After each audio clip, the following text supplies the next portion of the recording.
Hello everyone, আসসালামু আলাইকুম। গত লেসনে আমরা পিপিএফ টেকনিক ব্যবহার করে শিখেছিলাম কিভাবে আইএলটিএস পার্ট 3 কোয়েশ্চেনগুলোর উত্তর দেয়া যায়। আজকে আমরা শিখব কিভাবে কিউ কার্ডের উত্তর দিতে হয়।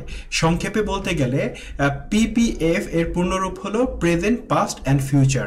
এই তিনটি টেন্সের আলোকে আমরা কোনো সিচুয়েশনকে কনসিডার করে আনসারকে লং করব, যা এক্সামিনারকে অনেক ইমপ্রেস করবে।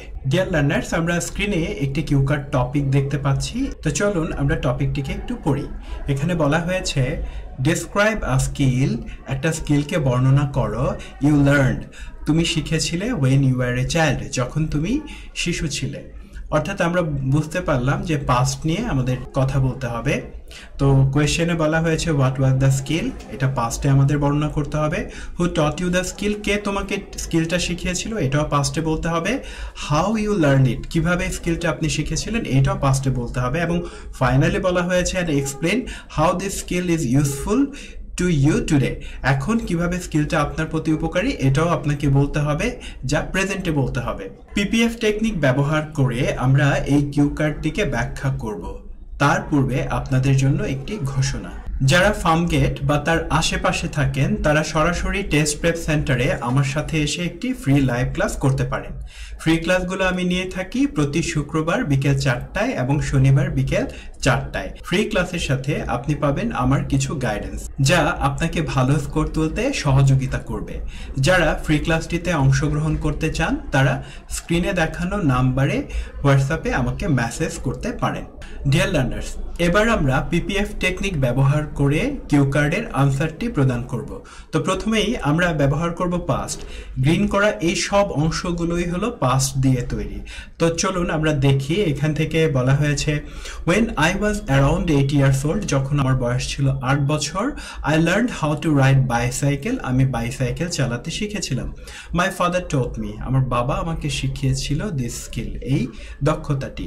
I remember the first time I tried, I was a bit scared, আমি ছিলাম কিছুটা ভীত বা বিচলিত, because কারণ I thought I would fall, আমি ভেবেছিলাম যে আমি পড়ে যাব, and I did fall a few times, আমি বেশ কয়েকবার পড়েও গিয়েছিলাম, but my father kept encouraging me, আমার বাবা আমাকে অনুপ্রাণিত করতে থাকলো, and held the বাইসাইকেল, এবং বাইসাইকেলটিকে ধরে রাখলো।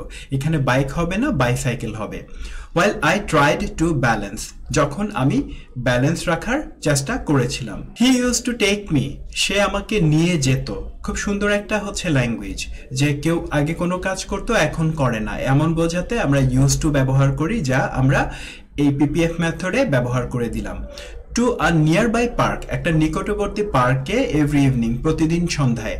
And after a lot of practice and falls, অনেকবার চর্চা এবং পড়ে যাওয়ার পর, আই ফাইনালি লার্নড, আমি সবশেষে শিখে গিয়েছিলাম, how to ride by myself. It felt amazing, এটা আমাকে একটা চমৎকার অনুভূতি দিয়েছিল।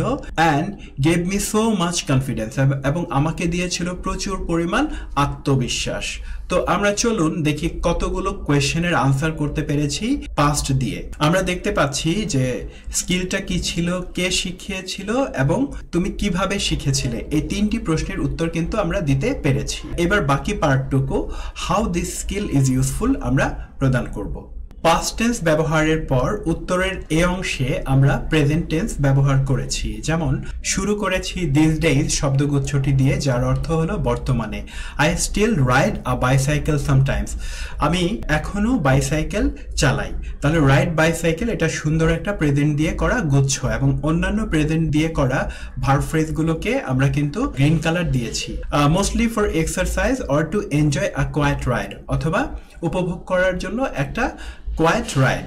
Around the neighbourhood, around the neighbourhood মানে হচ্ছে কোনো একটা এলাকায় বা এলাকাটাতে।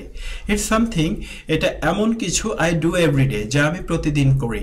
But it's still a skill, কিন্তু এটা স্টিল একটা দক্ষতা। আই ফাইন্ড ইউজফুল, যাকে আমার কাছে মনে হয় উপকারী। ফাইন্ড শব্দটার আক্ষরিক অর্থ হলো খুঁজে বের করা, ফাইন্ড ইউজফুল মানে উপকারী মনে হওয়া। Riding a bicycle helps me stay active, বাইসাইকেলে চড়া আমাকে সহায়তা করে অ্যাক্টিভ বা সক্রিয় থাকতে থাকতে and also gives me a sense of freedom এবং স্বাধীন থাকার অনুভূতি প্রদান করে। whenever I need to clear my mind, যখনই আমার হচ্ছে মনকে শান্ত বা পরিষ্কার রাখার দরকার হয়, a short ride really helps me relax, একটা ছোট রাইড আমাকে রিল্যাক্স বা আরাম করতে সহায়তা করে অ্যান্ড ফিল রিফ্রেশড এবং সজীব থাকতে সহায়তা করে। এখানে খুব সুন্দর কতগুলো ইউজফুল ফ্রেজেস ব্যবহার করা হয়েছে যা আপনার স্কোর বাড়াতে হেল্প করবে। পাস্ট এবং প্রেজেন্টের পর এবার আমরা ফিউচার অ্যাপ্লাই করব। এখানে বলা হয়েছে ইন ফিউচার, ভবিষ্যতে, I hope to teach my own children, আমি আমার নিজের সন্তানদেরকে শেখাতে চাই হাউ টু রাইড বাইসাইকেল চালাতে, just like my father taught me, যেভাবে আমার পিতা আমাকে শিখিয়েছিল। I believe that riding a bike is a valuable skills, খুব সুন্দর একটি ল্যাঙ্গুয়েজ হলো ইজ আ ভ্যালুয়েবল স্কিল, একটি মূল্যবান দক্ষতা। Not only for staying healthy, এখানে উচ্চারণে হেলদি না হয়ে বলতে হবে স্টেইং হেলথি, শুধু স্বাস্থ্যবান থাকার জন্য না, but also for building confidence, আত্মবিশ্বাস গড়ে তোলার জন্য। এখানে বিল্ড শব্দের অর্থ হচ্ছে গড়ে তোলা, build confidence in young kids, তরুণ বাচ্চাদের মধ্যে। It's an experience I want my children to have, এটা এমন ধরনের একটা অভিজ্ঞতা যে আমি চাই যে এটা আমার বাচ্চাদের থাকুক। বিকজ ইট টিচেস ব্যালেন্স, এটা ভারসাম্য বজায় রাখা শেখায়। ইট টিচেস পারসিভিয়ারেন্স, এটা অধ্যবসায় শেখায়। এরপর বলা হয়েছে ইট টিচেস ইন্ডিপেন্ডেন্স, স্বাধীনতার বিষয়টিকে শেখায়। তো অ্যান্ড দিয়ে তিনটা আইটেমকে হচ্ছে যুক্ত করা হয়েছে। প্লাস অ্যাজ সিটিজ ডেভেলপ মোর বাইক লেন্স, যখন শহরগুলো অধিক বাইক লেন তৈরি করে, এখানে ডেভেলপ শব্দটার অর্থ হচ্ছে তৈরি করা, develop more bike lens. I think, আমি মনে করি, it will be a good way, এটা হবে একটা ভালো উপায় ফর দ্যাম, তাদের জন্য, টু গেট অ্যারাউন্ড, চলাচলের জন্য। গেট অ্যারাউন্ড মানে চলাচল করা, in an eco friendly way, একটা পরিবেশ বান্ধব উপায়ে। তাহলে আজকের লেসনে কিন্তু আমরা শিখে গেলাম কিভাবে একই আনসারে পাস্ট, প্রেজেন্ট এবং ফিউচার ব্যবহার করতে হয়, বিশেষ করে কিউ কার্ডের ক্ষেত্রে।